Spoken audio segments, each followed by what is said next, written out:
యుగాంతం మొదలైంది. ప్రజలు చేసిన పాపాలకు ప్రక్షాళనగా యుగాంతం జరగబోతోందని బ్రహ్మంగారు చెప్పిన విషయం త్వరలోనే నిజమవబోతోంది. అందుకు సాక్ష్యంగానే ప్రపంచవ్యాప్తంగా ఎన్నో చోట్ల భూకంపాలు, వరదలు వచ్చి లక్షల మంది జనాలు చనిపోతుండగా ఇప్పటి వరకు జరిగిందంతా జస్ట్ శాంపుల్ అని ప్రపంచం ఇప్పటి వరకు చూడనటువంటి అతిపెద్ద సునామీ రేపే రాబోతోందని ఒక మహిళ చెప్పింది. దాంతో ముందు అందరూ ఆమె మాటల్ని జోక్గానే తీసుకున్నారు.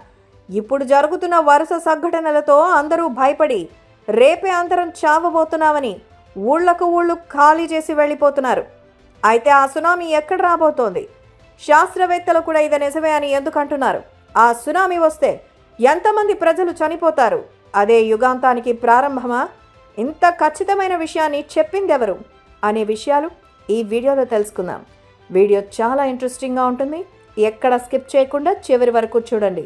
మన భూమి మీద యుగాంతం జరగబోతోందని ఇప్పటికే బ్రహ్మంగారితో సహా ప్రపంచంలోని ఎంతో మంది ప్రముఖులు తమ తమ పుస్తకాలలో రాశారు.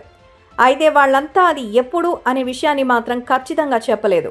అయితే మాయన్ క్యాలెండర్ ప్రకారం భూమి 2012 డిసెంబర్ 12న అంతమవ్వబోతోందని తెలిసి అప్పట్లో ఆ రోజు ప్రపంచవ్యాప్తంగా నానా రచ్చ జరిగింది. దాని మీద ఒక సినిమా కూడా తీశారు. అయితే ఆ మాయన్ క్యాలెండర్ ప్రకారం ఏం జరగకపోవడంతో అందరూ ఊపిరి పీల్చుకున్నారు. కానీ ఆ తరువాత బాబా వంగ అనే ఒక ఆవిడ కూడా ప్రపంచం త్వరలోనే అంతం కాబోతోంది, దాని ముందు కొన్ని సంఘటనలు జరుగుతాయని చెప్పింది. అయితే ఆవిడ చెప్పిన విషయాల్లో కొన్ని మాత్రమే జరిగి మిగిలినవి ఇప్పటికీ జరగకపోగా ఆవిడ మాటల్ని కూడా కొంతమంది లైట్గా తీసుకున్నారు. అయితే ఇప్పుడు రియో టాట్సుకి అనే ఆవిడ ది ఫ్యూచర్ ఐసా అనే పుస్తకాన్ని 1999లో రిలీజ్ చేసింది. ఇక అందులో ఆమె రాసిన సంఘటనలు జపాన్లో డేట్తో సహా జరగడంతో ఆమెను జపాన్ ప్రజలు జపనీస్ బాబా వంగ అని పిలవడం మొదలుపెట్టారు. ఇక ఆమె ఆ తరువాత రాసిన ద ఫ్యూచర్ ఐసా అనే పుస్తకానికి సంబంధించిన 2021 ఎడిషన్లో 2025 జూలై 5న జపాన్లో భారీ సునామీ సంభవిస్తుందని హెచ్చరించింది.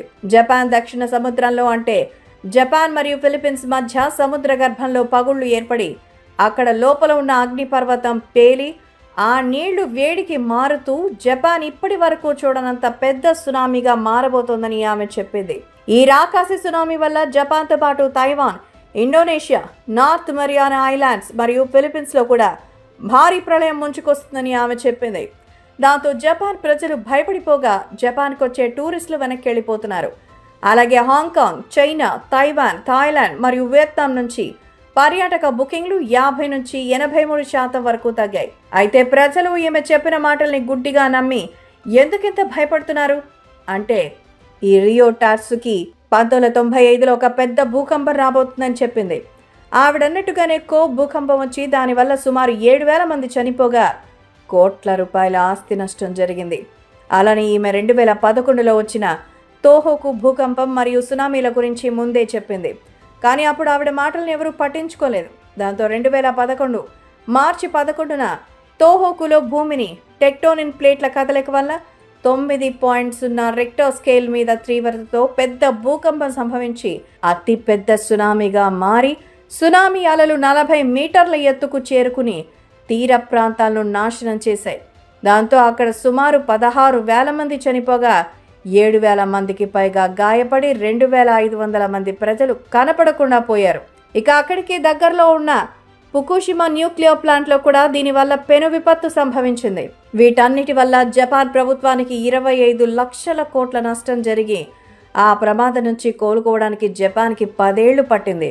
అయితే రియో టాట్సుకి ఈ సంఘటన గురించి తన బుక్లో రాయడం మాత్రమే కాదు, ఓ డ్రాయింగ్ కూడా గీసింది. అందులో ఒక పెద్ద సునామీ వచ్చి తీర ప్రాంతంలో ఉన్న న్యూక్లియర్ ప్లాంట్ని నాశనం చేస్తున్నట్టు ఆమె గీసింది. ఇక ఆమె ఎలా అయితే డ్రా చేసిందో అచ్చుగుద్దినట్టు అలాగే జరగడంతో ఈ సంఘటన తర్వాత రియో టాట్సుకి పేరు చెప్పిన మాటలు అందరూ నమ్మడం మొదలుపెట్టారు. అంతేకాదు ఫ్రెడ్డీ మెర్క్యూరీ మరియు ప్రిన్సెస్ డయానాలు త్వరలోనే చనిపోతారని 2020లో ఒక మహమ్మారి వల్ల ప్రపంచం అల్లకల్లోలం కాబోతుందని కూడా చెప్పింది. ఆవిడ చెప్పినట్టే COVID-19 వచ్చి ఆ తర్వాత ప్రపంచం మొత్తం ఏం జరిగిందో అందరికీ తెలుసు. 2025 జూలై 5న జపాన్లో ఇంతకుముందు వచ్చిన తోహోకు సునామీ కంటే 3-4 రెట్లు భయంకరంగా దాదాపు 100 మీటర్ల ఎత్తు రాకాసి అలలతో ప్రపంచం ఇంతవరకు చూడని భయంకరమైన సునామీని చూడబోతోంది. దానివల్ల ఎన్నో లక్షల మంది చనిపోతారు. ఆ తర్వాత జపాన్ ఎలా ఉంటుందో మీరే చూస్తారని తన బుక్లో రాసి జపాన్ మొత్తాన్ని షాక్ అయ్యేలా చేసింది. అయితే ఈమె చెప్పిన మాటలు విని ఎవరూ భయపడొద్దు. జపాన్ పసిఫిక్ రింగ్ ఆఫ్ ఫైర్లో ఉండడం వల్ల అప్పుడప్పుడు భూకంపాలు వచ్చే ఛాన్స్ అయితే ఉంది, కానీ ఆవిడ భవిష్యవాణి అని చెప్పినటువంటి విధంగా మరి ఏమీ జరగదు. అలాంటి మాటలు నమ్మి ప్రజలు భయపడొద్దని జేఎంఏ జపాన్ మెటీరియాలజికల్ ఏజెన్సీ వారు ప్రజల్ని సూచించారు. అయితే వీళ్ళు ఇలా చెప్పిన మాటలు విని కొంతమంది ప్రజలు నార్మల్ అయిపోయినా కొన్ని రోజులైన తర్వాత అంటే జూలై 3, 2025న కగోషిమా ప్రిఫెక్చర్లోని టోకరా ఐలాండ్స్కి సమీపంలో 5.5 తీవ్రతతో భూకంపం సంభవించింది. అలాగే ఈ ఐలాండ్స్కి దగ్గరే ఉన్న పుకుసికి అనే ఒక చిన్న ఐలాండ్లో జూన్ 21 నుండి 4 వరకు 1000కి పైగా భూకంపాలు సంభవించాయి. అండ్ 2025 జూలై 4న జపాన్లోని తుసికి ప్రాంతాల్లో వరుస భూకంపాలు సంభవించి అవి టోక్యోతో సహా ఇతర ప్రాంతాలని కూడా సునామీకి సంకేతమని భావించిన అక్కడి అధికారులు ఆ ప్రాంతాల్లో ఇప్పటికే సునామీ హెచ్చరికలు కూడా జారీ చేశారు. దాంతో జపాన్ గవర్నమెంట్ కూడా వాళ్ళ ప్రజల భయాన్ని కంట్రోల్ చేయలేకపోయింది. అయితే దీని గురించి కూడా జపాన్ అధికారులు మాట్లాడుతూ జపాన్ దేశం 4 దేశాల యొక్క టెక్టోనిక్ ప్లేట్ల మీద ఉండడం వల్ల అవి తరచూ కదులుతూ ఉంటాయి. కాబట్టి జపాన్లో భూకంపాలు సునామీలు వచ్చే ఛాన్సులు ఎక్కువగా ఉంటాయి. కానీ అవి ఎప్పుడు వస్తాయి, ఎలా వస్తాయని చెప్పే టెక్నాలజీ ఎవరి దగ్గర లేదు అన్నాడు. ఇక ఈ విషయం మీద రీసెంట్గా రియో టాసుకి ఒక ఇంటర్వ్యూలో మాట్లాడుతూ నా ఫ్రెండ్షిప్ని నమ్మి ఎవరూ భయపడద్దు. అవన్నీ నాకు కలలో కనిపిస్తే నేను నా బుక్లో రాసుకున్నాను అంతే. అందులో రాసినటువంటివి కొన్నే నిజమయ్యాయి, కానీ అన్నీ జరగలేదు కదా. ఏదైనా సరే సైంటిఫిక్ రీజన్ ఉంటేనే నమ్మండి అని ఆవిడ ఇంటర్వ్యూలో చెప్పారు.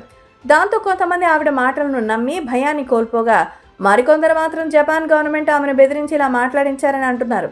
అయితే ఏది ఏవైనా సరే రియో టాట్సుకి చెప్పిన మాటలను నమ్మి రేపటి రోజు కోసం కోట్ల మంది తమ అభిప్రాయాల్ని గుప్పెట్లో పెట్టుకుని బ్రతుకుతుంటే మరికొంతమంది మాత్రం జూలై 5th డిజాస్టర్ అంటూ ఒక హ్యాష్ ట్యాగ్ని సోషల్ మీడియాలో ఈ న్యూస్ని ప్రపంచం మొత్తం వైరల్ చేస్తున్నారు.